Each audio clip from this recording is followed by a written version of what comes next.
qu'on peut rapidement corrompre dans la vie d'un homme, c'est son cœur. C'est ton cœur qu'on peut changer facilement. Si quelqu'un vient tout le temps te parler de quelque chose, même si c'est un mensonge, après ton cœur va commencer à accepter.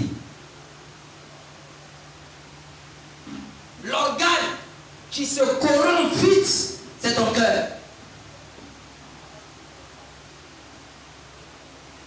Quand le serpent est venu à vu Ève, il a juste parlé à Ève. Ève dit oui, non mais il sait qu'on va devenir des dieux. Il sait que si on mange, ça va devenir Dieu. C'est pas sa tête qui a été corrompue, c'est son cœur.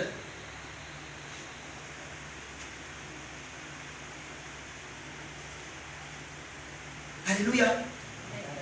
Alléluia. Amen. Mon ami, c'est une affaire de cœur. C'est une affaire de déchirer ton cœur. C'est une affaire de laisser ton cœur être transformé.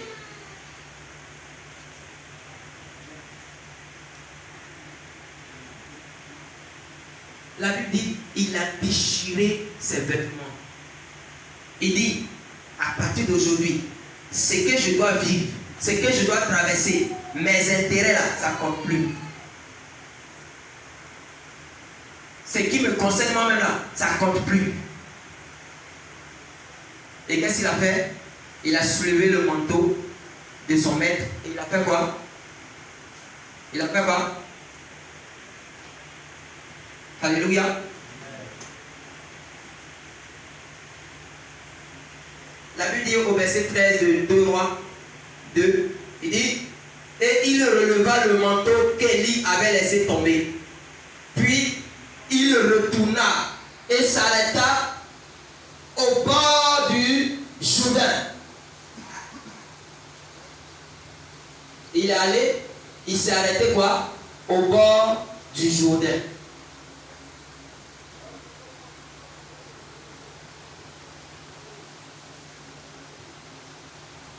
La Bible dit ceci. Et il prit le manteau qu'Élie avait laissé tomber et il en frappa les eaux. Et qu'est-ce qui va se passer? Et dit, où est l'Éternel, le Dieu d'Élie?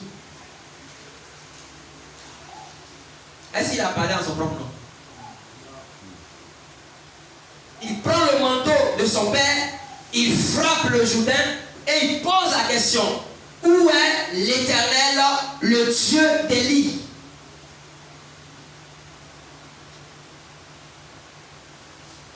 Élie et Élisée avaient le même esprit ou ils n'avaient pas le même esprit?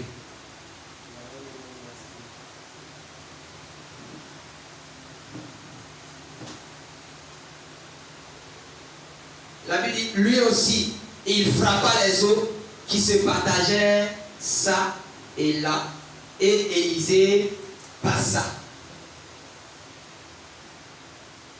Quand ils étaient quittés à Gilgal, en train d'aller derrière le Jourdain, qui a frappé le Jourdain? Hein? C'est Élie qui a frappé le Jourdain et puis le Jourdain s'est ouvert. Au retour, qui a frappé le Jourdain? Et il y a eu quoi? Et il y a eu quoi? Les mêmes résultats.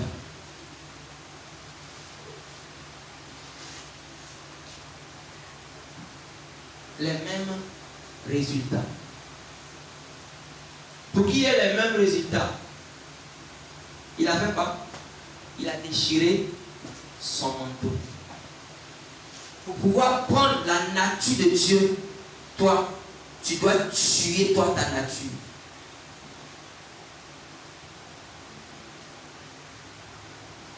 Pour que tu puisses refléter le caractère de Jésus, tu dois pouvoir tuer toi ta nature. C'est pas fini, hein? Au verset 15. La Bible dit quoi? Les fils des prophètes qui étaient à Jéricho vis-à-vis, l'ayant vu, dire L'esprit d'Élie repose sur Élisée. Et ils allaient à sa rencontre et se prosternaient comme tels devant lui. Amen. Amen. La Bible dit, l'esprit d'Élie reposait sur Élisée. L'esprit d'Élie reposait sur Élisée.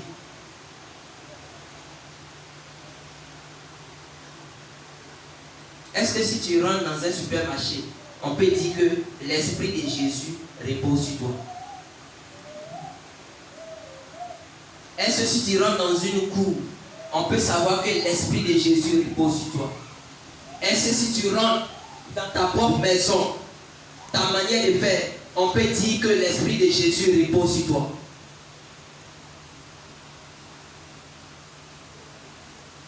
Quand nous allons dans le Nouveau Testament, ce mendiant aveugle qui s'appelait Bartimée, regardez, avant même de pouvoir aller prendre sa bénédiction, qu'est-ce qu'il a fait?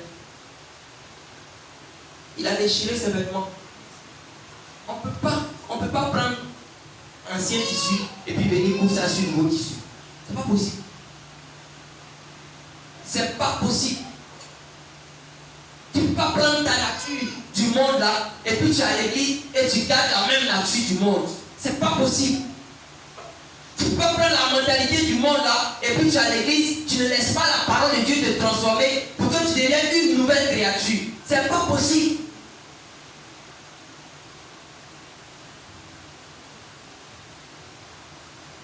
Tu es menteur dans le monde. Tu arrives à l'église encore, tu es doublement menteur. Ça ne peut pas aller. Ça ne peut pas.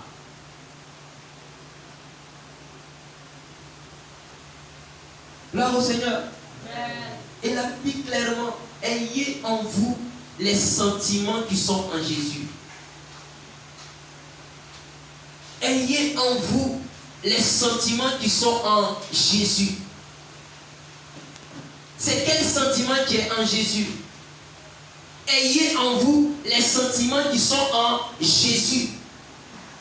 Quels sont les sentiments de Jésus? C'est l'apôtre Paul qui dit ça. L'apôtre Paul était une menace pour le christianisme. Mais lorsqu'il a compris, il dit que chacun de vous, à l'église de Philippe, il faut que vous ayez les mêmes sentiments qui sont en Jésus. Quelqu'un va venir te demander un verre d'eau, il n'y en a pas. Quelqu'un va venir te demander du sel, il n'y en a pas. Quelqu'un va venir te demander ne serait-ce que le transport, il n'y en a pas. Quelqu'un va venir te demander peut-être même un truc que toi-même tu as en abondance avec toi, il n'y en a pas.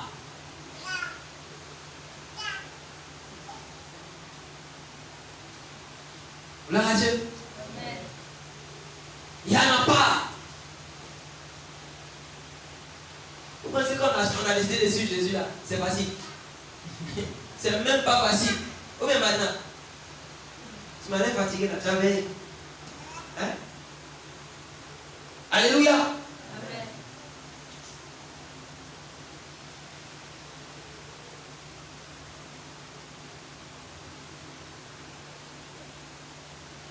Il faut revoir ton cœur. Tant que tu vas être accroché à ta vieille nature qui est là, tu ne pourras pas ressembler à Jésus. Non.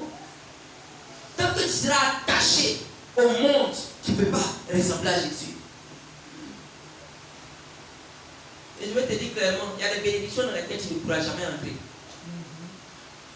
Tu ne pourras pas.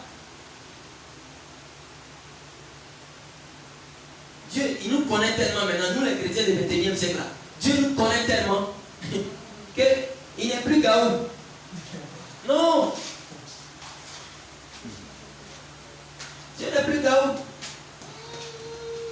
Il dit, je la regarde, je sais, quand je la regarde, on me voit.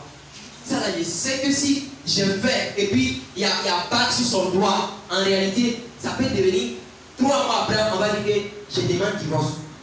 Donc, à cause de ça, Dieu prend son temps, il te travaille, il te travaille, il te travaille. Et ce qui va te donner après, c'est glorieux parce que tu es mort à toi-même.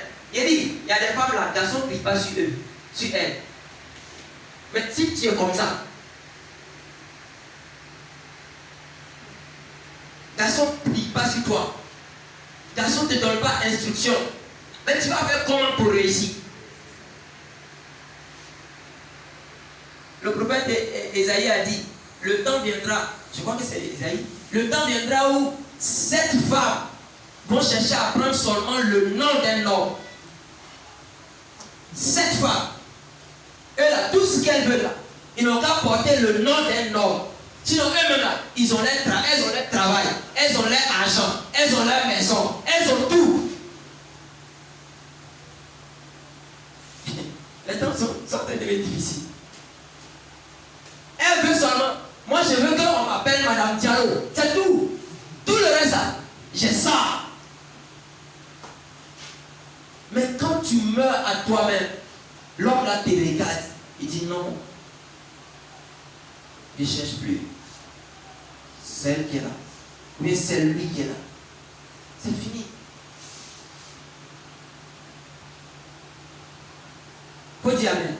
Amen. Faut dire Amen encore. Amen. Ah, mais c'est ça.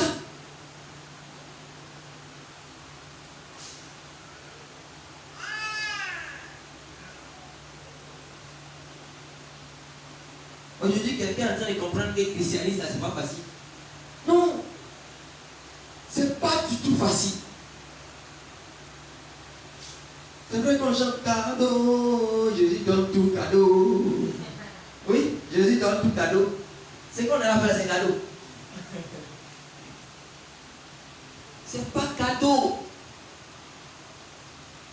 J'ai lu une autre histoire où Satan était en train de vendre son royaume. Le jour là, Satan riait avec la dame là. Quand il rit là, ça arrive dans ses oreilles. Sa bouche est ouverte quand ça arrive comme oreille là. Satan. Et la jeune cadre là, tout ce qu'elle savait faire, c'est que elle a vu dans le royaume de Satan là-bas les mêmes choses qu'elle faisait sur la terre. Elle a vu ses camarades, elle a vu des jeux, bizarres, tout ça là-bas. Et elle s'est retrouvée. Parce qu'il y a des chrétiens comme ça aussi. Il est chrétien, mais il est à l'aise avec les choses du monde. Et comme elle avait son âge, elle arrive là, c'est pareil. Elle est arrivée de l'autre côté. Elle dit non, ici là, on s'ennuie. Comment est-ce que le pain est comme ça? On s'ennuie, il n'y a rien ici, il n'y a rien ici. On s'ennuie. On dit ok, allons de l'autre côté. Elle est allée de l'autre côté, là-bas, elle s'est retrouvée même. Tout ce qu'il y a dans le monde là, il y en avait là-bas. Et le joli monsieur qui est venu et qui a souri avec elle, c'était Satan lui-même. Quand ils ont fini, on dit, madame, des 2 ans que vous avez visité là, c'est quel côté vous prenez? Elle dit, mais vous-même quand vous allez là, je peux prendre où ça? Je prends là où je viens de partir, où le joli monsieur là, il m'a mis à l'aise là, par là et moi là. Oui, oui, ok. On dit, madame, on va retourner là-bas. Ils l'ont pris fier. Quand ils sont arrivés là-bas, elle a trouvé que tout là-bas est désordonné.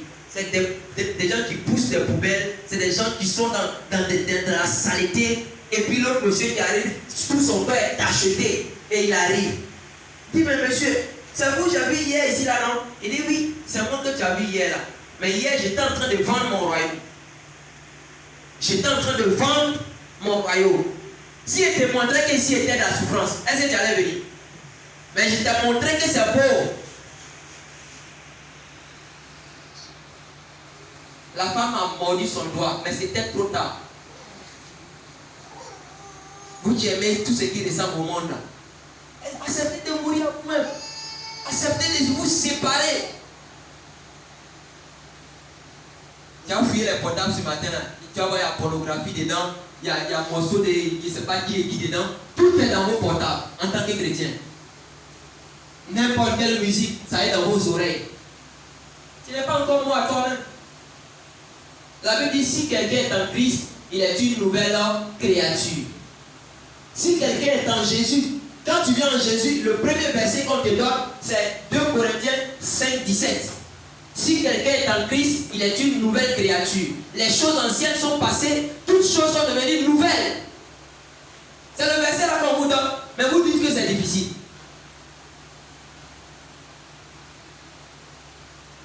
À tel enseigne que maintenant même les louanges, c'est toutes les pas des dents des molars. C'est ça qui sort. Toi, tu es transformé comme ça. Vous ne savez pas que le monde est en danger. Personne ne veut accepter Jésus. Personne. Parce que nous-mêmes, on a montré que nous-mêmes, là, on est en souffrance. Personne.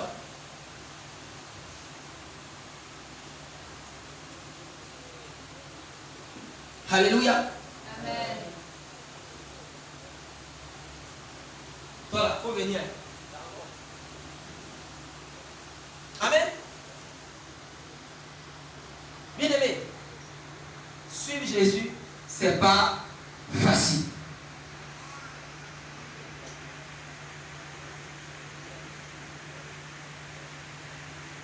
On lui dit chrétien veut tous les messages où on lui dit tu es béni, tu es béni, tu es béni, tu es béni, tu es béni. Et puis il loue sa grande Bible. Amen. Tu as arrosé, tu as arrosé, tu as arrosé. Amen. Tu es marié, tu es marié, tu es marié. Amen. Mais quand on lui dit sors du péché. Non, il n'y a pas amen de ça. Sors du péché, il n'y a pas amen. Répands-toi, il n'y a pas amen.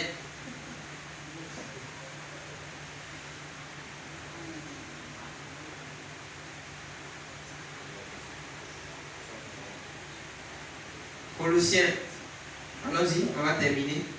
Colossiens 3. Colossiens 3. Il préfère dire la vérité. Si on est 4, puis on est 2, quand on peut aller au ciel, c'est bon. Au lieu de démentir. Et puis, après, c'est moi-même on va appeler pour dire, pasteur, au lieu de dire la vérité aux gens, tu les as blagués pour qu'ils soient nombreux.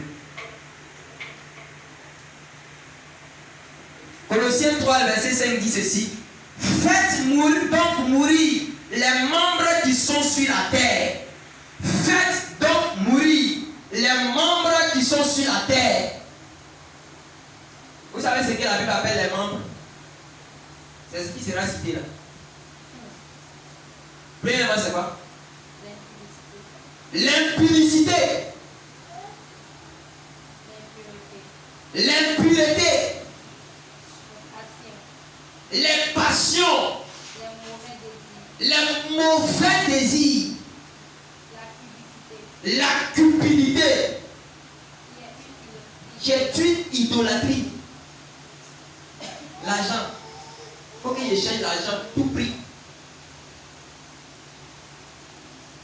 Tu peux travailler seulement pour avoir l'argent.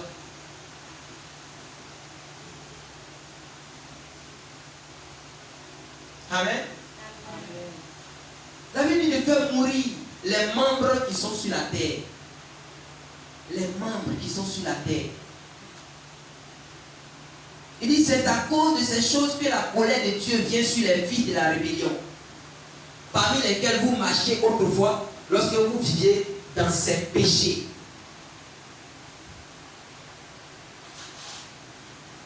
Mais maintenant, renoncez à toutes ces choses. La Bible dit quoi? Avant, vous étiez dans mauvais désir, impudicité, impureté, les membres qui sont sur la terre, la cupidité, tout ça, avant, nous tous on était dedans. Alléluia. Amen. Mais maintenant, la Bible dit quoi? Maintenant, au verset 8, il dit, mais maintenant, faites quoi? Renoncer à toutes ces choses. Quand on dit renoncer, ça veut dire quoi? Renoncer à toutes ces choses. Tu peux pas venir dans la foi et puis être encore dans ces choses. La Bible dit quoi? Renoncer. Les synonymes de renoncer. Abandonner. Quoi encore? Se séparer. Quoi encore? Délaisser. Fuir. Gloire à Dieu.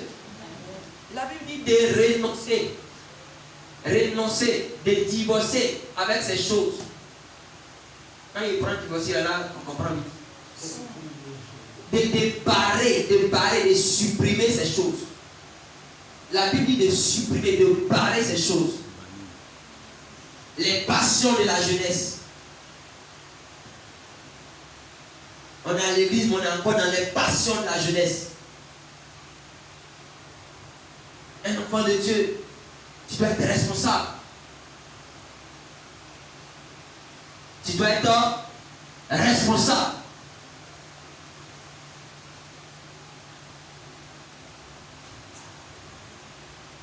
Dis avec moi, tu dois être responsable.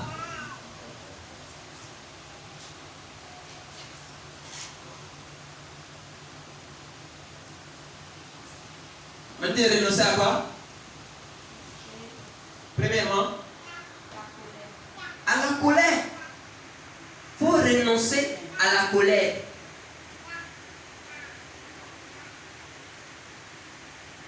Dis avec moi, je renonce à la colère.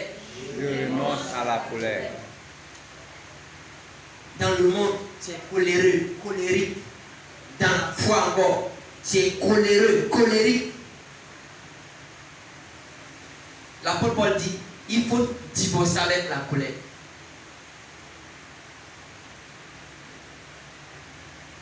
Mais ça là, on parle jusqu'à, mais les chrétiens ne comprennent pas. On parle.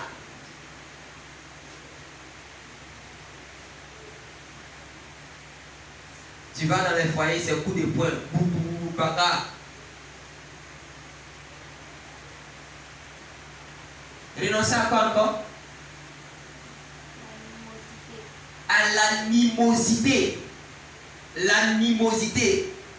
C'est un mot bizarre. L'animosité.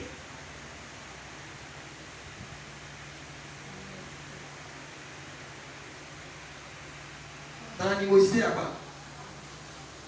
Hein? Animal. Un comportement animal. Ça va. Au milieu des chrétiens.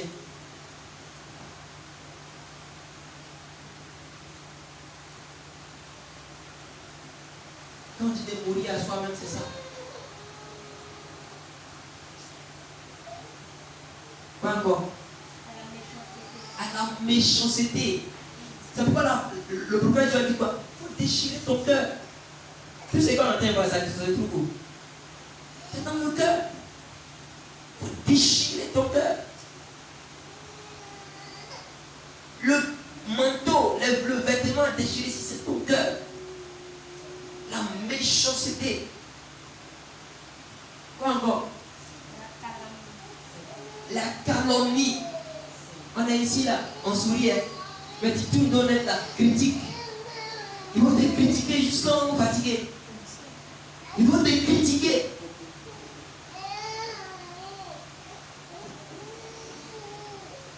C'est pas normal que toi tu critiques.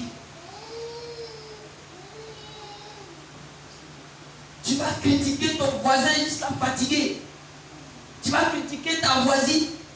Tu vas critiquer. La Bible dit, il faut renoncer à la calomnie. Tu gagnes quoi à aller exposer ton frère? Tu gagnes quoi à aller exposer ta soeur? Tu gagnes quoi?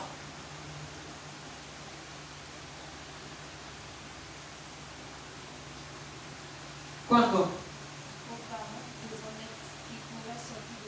Les paroles méchantes qui sortent de nos bouches.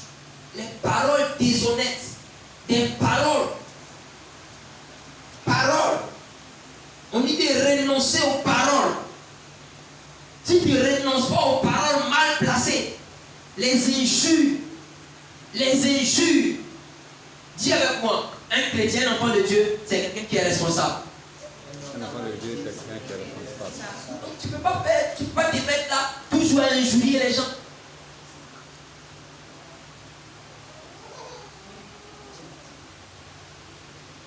Alléluia. Amen. Entre nous, si nous arrivons à obéir à tout ça, c'est quoi qui va nous manquer? Bien-aimé, tu arrives à obéir à ce qui est en train d'être dit là. Qui va aller salir ton nom? Qui va aller salir ton nom? Qui va te rabaisser?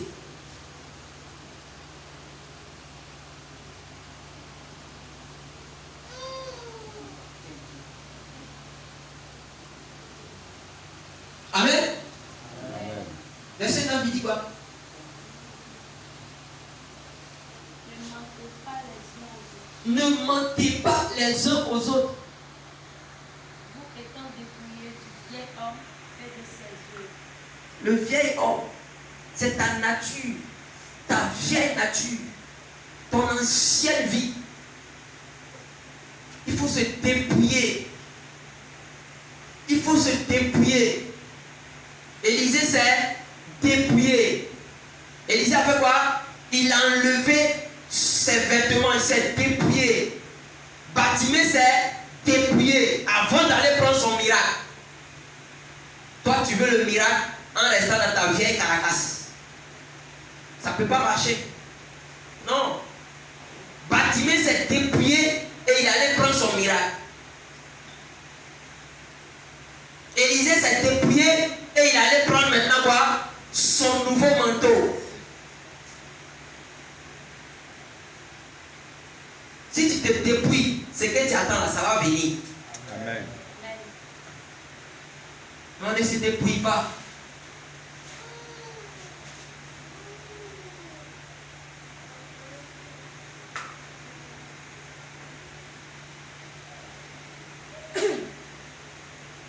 Quand on mélange l'eau et puis l'huile là, vous trouvez que ça fait bizarre. Amen. Amen. Les deux même cherchent à se séparer. Ou bien? Oui. Alors, comment tu veux que l'eau et l'huile, ça te donne un résultat, en tout cas, unique? C'est pas possible.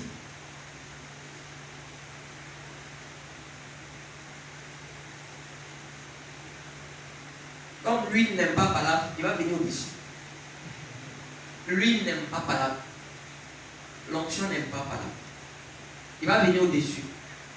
L'eau là, ça est en bas là-bas. Et tant que l'eau là en bas là-bas aussi, il y a aussi problème.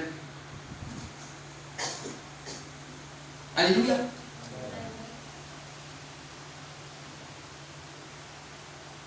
Nous devons revêtir l'homme nouveau. L'homme nouveau, Isabelle dit ça, on va finir. Et ayant revêtu l'homme nouveau, Et ayant revêtu l'homme nouveau se renouvelle qui se renouvelle dans la connaissance, dans la connaissance selon l'image de celui qui l'a créé. selon l'image de celui qui l'a créé. Alléluia. L'homme nouveau. L'homme nouveau. Quand on dit que quelqu'un s'est converti, ça veut dire qu'il n'est plus dans ce qui est passé. Même quand on va se moquer de toi, accepte d'être l'homme nouveau.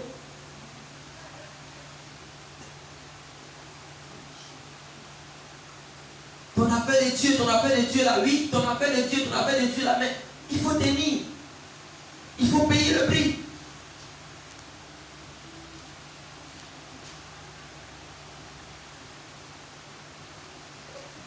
Quelqu'un m'a compris? Quelqu'un m'a compris? Ce n'est pas facile de changer, mais nous pouvons faire l'effort de changer. C'est pas moi qui l'ai dit. L'apôtre Paul écrit, il dit quoi? Faites donc mourir. Quand on te dit qu'il faut faire mourir la chose, ça veut dire que tu as ta part à faire. Faire mourir. On dit à Marina, il faut faire mourir. Ça veut dire que tu as quelque chose à faire pour que ça quitte.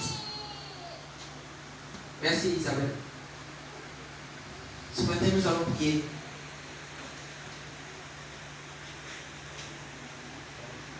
Nous allons prier. Regardez, si j'ai un conseil à te donner ce matin, n'économise pas les vieilles habitudes.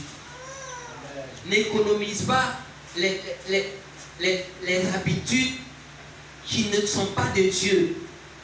Il faut chercher à s'en défaire. Il faut chercher à s'en libérer. Et c'est en cela qu'on parle de la décision. Pour prendre de grandes décisions.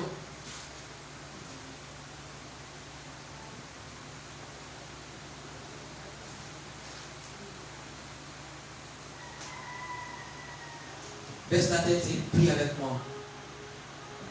On laisse le pianiste seul. Prions ensemble.